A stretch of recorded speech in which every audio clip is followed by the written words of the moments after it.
درود و سلام خدمت تمام دکتر صاحبان گرانقدر. در درس نهم اناتومی در مورد استخوان ریدیوس صحبت خواد کردیم. اکثر دوستا میخوان که جداگانه به شکل بسیار واضح تمام بخشای استولوژی یا استخوانشناسی را آشنا شوند و خیلی نیاز دارن تا برشان اناتومی ساده شود. در این درس در مورد استخوان ریدیوس صحبت میکنیم. اگر میخواین که با استخوان بیشتر آشنا شوین، در ادامه با من دکتر احمد بلال اکسیر همراه باشید.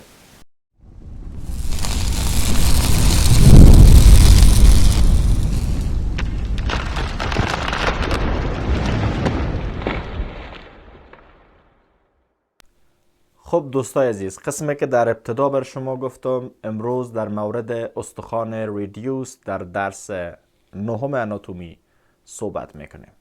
دوستان عزیز، استخوان ریدیوس کم روشنی در برنامه گذشته بر شما انداخته بودم که شما در درس گذشته استخوان هومیرس خواندین و گفتیم که بعد از هومیرس دو تا استخوان دیگه به او متصل است که استخوان‌های ریدیوس و اولنا می باشه که قسمت ساق دست می سازن. دوستان عزیز، قسمت ساعد دست یا ساق دست قسمت است که بین بند دست و بازو قرار داره و متشکل از دو تا استخوان است که عبارتند از ریدیوس و اولنا می باشه. دوستان عزیز، استخوان کعبره یا ریدیوس استخوانی است که شما در تصویرم او را مشاهده میکنین. یک استخوان طویل است و قسمت وحشی ساق دست می سازه. یعنی شما به شکل اناتومیکی استاد که باشین، طرف وحشی ساق دستتان استخوان ریدیوس است، یعنی طرف بیرون استخوان ریدیوس قرار داره و یک استخوان طویل است، یک استخوان کوتاه نیست، یک استخوان طویل است، دارای یک جسم و دو نهایت می باشه، مثل استخوان هومیرس واره. شما به خاطر دارین که دو تا نهایت داشت، نهایت علوی، نهایت سفلی یا upper end و lower end و قسمت وسطش به نام شفت یا جسم سخت استخوان یاد کرده بودیم. دوستان عزیز، در این استخوان هم دو نهایت وجود داره که به نام نهایت علوی و سفلی، بالا و پایین، upper end و lower end، یعنی خاتمی بالایی، خاتمی پایینی. قسمت وسطی را به نام شفت یا جسم ریدیوس یاد کردیم. پس این آدرس ها فراموش شما نشه. قسمت نهایت علوی دوستان عزیز با استخوان اولنا یک جا به قسمت هومیرس، البته به قسمت سفلی هومیرس متصل میشن و نهایت سفلی ازی به قسمت مچ دست یا بند دست متصل میشه که بعداً باز در قسمتی که وقتی ما شما میخواستیم در مورد دست صحبت بکنیم، در قسمت مچ دست صحبت بکنیم و در قسمت بند دست صحبت بکنیم و انگشتا صحبت بکنیم، باز ما در اوجه دوباره هم بر شما روشنایی خواهند انداخت. خب دوستان عزیز، ابتدا صحبت خود میاریم سر نهایت علوی. طرف بالایی استخوان ریدیوس چه قسم جزئیات داره؟ شما میفهمین سه جزء اساسی از این باید بشناسیم. سه جزء اساسی. یکی head of radius است. head of radius یعنی قسمت سر استخوان ریدیوس. این قسمت سر استخوان چی است؟ ریدیوس است. شما دوستان از تصویر ببینید. head of radius. و دوم باید شما دوستان از neck of radius بشناسین. neck of radius قسمت گردنه ریدیوس میشه، یعنی بعد از هید گردن ریدیوس است. و بازم اگر به خاطر داشته باشین دکتر صاحبان عزیز و گرانقدر که در استخوان هومیرس ما دو دانه گردن داشتیم، anatomical neck و surgical neck و مطمئن هستم که یاد شما ده بود درس است. اگر نخواندین فراموش نکنین که بعد از هومیرس استخوان ها باید خوانده شود، نه قبل از هومیرس. خب دوستان عزیز، neck of radius هم شناختیم و برآمدگی رادیال و یا رادیال تبرسیتی و یک قسمت برآمدگی. پس شد سر، گردن و برآمدگی رادیال. بنابراین دوستای عزیز نهایت علوی امی 3 جزء که شما بفهمین اساسی بر ما و شما کفایت میکنه. بازم میخوایم که به شما یک ریویو کنم و یک خاطر نشان بسازم که در قسمت بالای شما استخوان هومیرس هم میبینین. اگر یادتان باشه ایره خوانده بودیم و 2 قسمت مفصلی داشت، یکی کاپیتولوم و دیگه تراکلی. قسمت کاپیتولومش گفته بودیم که امرایش ریدیوس در قسمت پایانش ریدیوس قرار داره و قسمت تراکلیش گفته بودیم که اولنا قرار داره. دوستای عزیز و این اولنا فراموشتان اگر نشده باشه که باز آرنجم به می قسمت چیش عقب یا پاستریورش یا قسمت خلفیش آرنج تشکیل میداد. خب دوستای عزیز گران قدر، head of reduce در قسمت ریدیال ناچ آف اولنا، اینجا دوستای عزیز یک فرو رفتگی یا ناچ است، یک فرو رفتگی وجود داره، یک کاسه وجود داره که این head of reduce در اوجا مفصل میشه، در اوجا متصل میشه. نفهمیدی؟ ببینین دوستای عزیز، یکی تراکلیر ناچ آف اولناس، تراکلی ناچ تراکلیر است که ای با قسمت تراکلی مفصل میشه. مربوط به چی میشه؟ استخوان هومیرس میشه. در اینجا یک ناچ دیگه یا یک فرو رفتگی یا برتان بگویم یک کاسه یا خالیگاه دیگه وجود داره که یک ساحه مفصلی است دوستای عزیز، مفصلی که به فاصله برتان در درس‌های گذشته معرفی کرده بودم برتان. دوستای عزیز و این کاسه مفصلی به head of reduce است که head of reduce دیگه چی میشه؟ مفصل میشه یا متصل میشه. پس فراموشتان نشه. من در قسمت جسم یا شفت ریدیوس دوستای عزیز دارای 3 کناره یا 3 باردر است و 3 وجه است. 3 کناره داره، 3 سرحد داره و 3 وجه داره.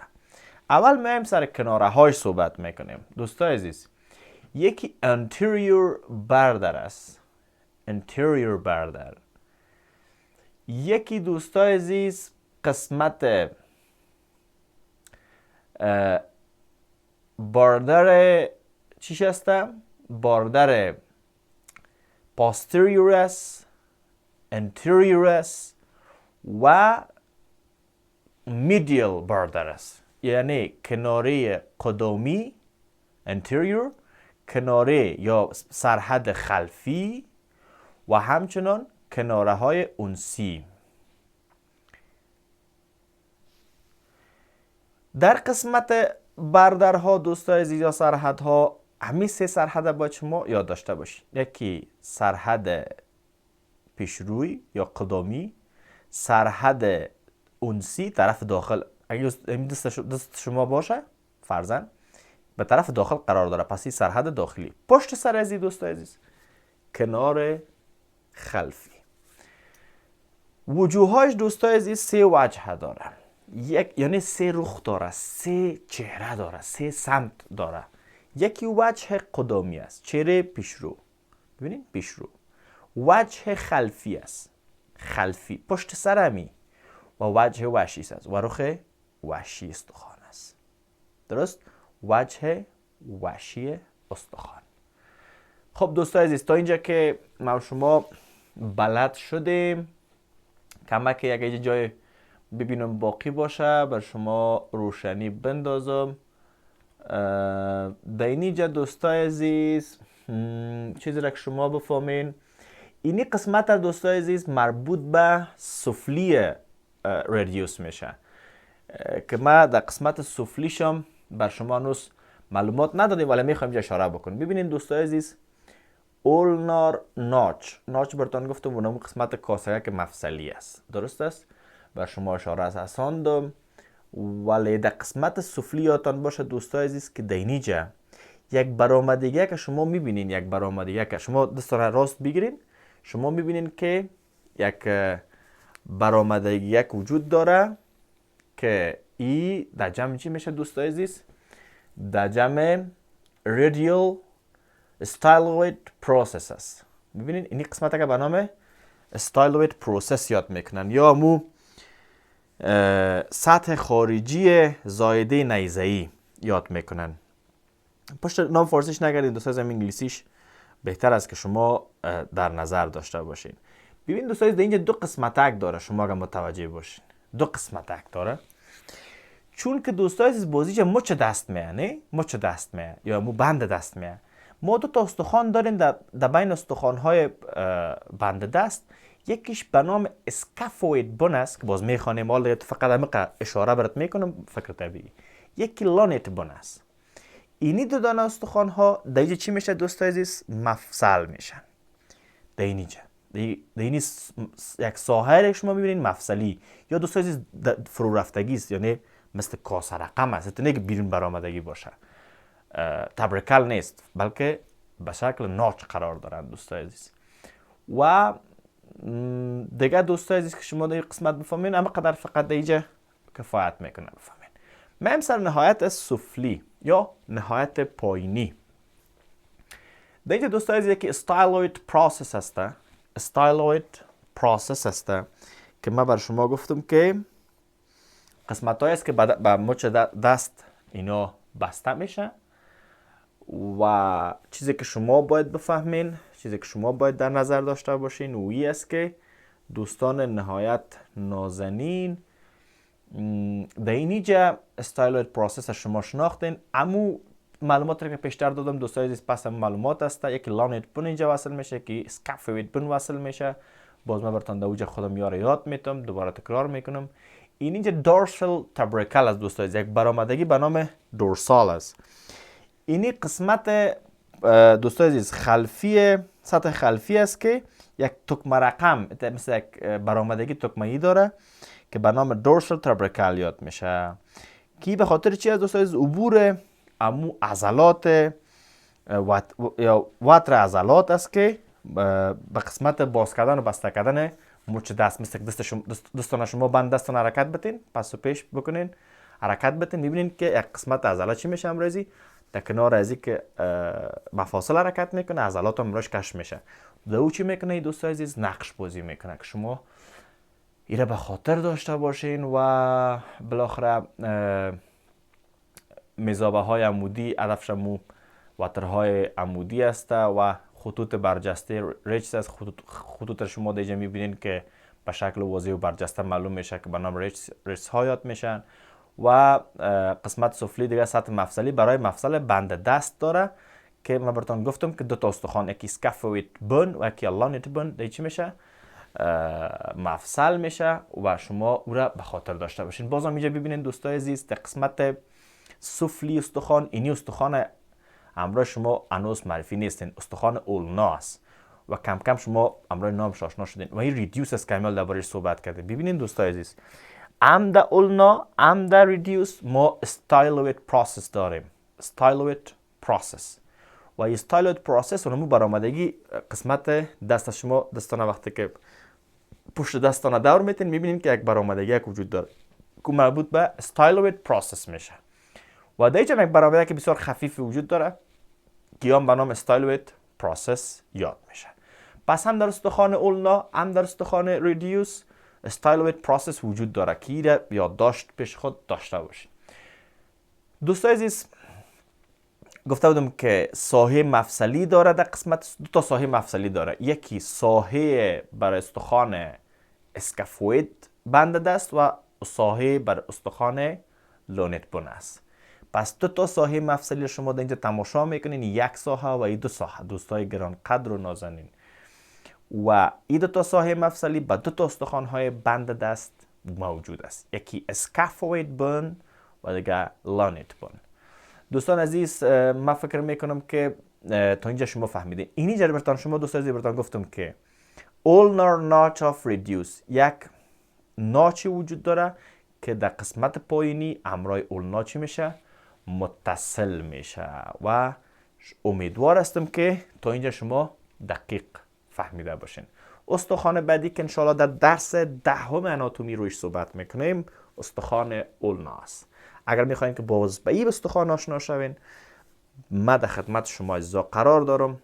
حمایت شما و تشویق شما و تقدیر شما و شریک ساختن شما بر ما کمک میکنه که ما بتونیم درس‌های بعدی و بعدی و بعدی را زودتر و بیشتر خدمت شما برسانیم.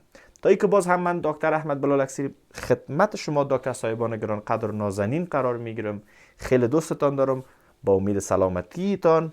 طب یگانه راه که ضرورت داره که شما میتونید به او به موفقیت برسین.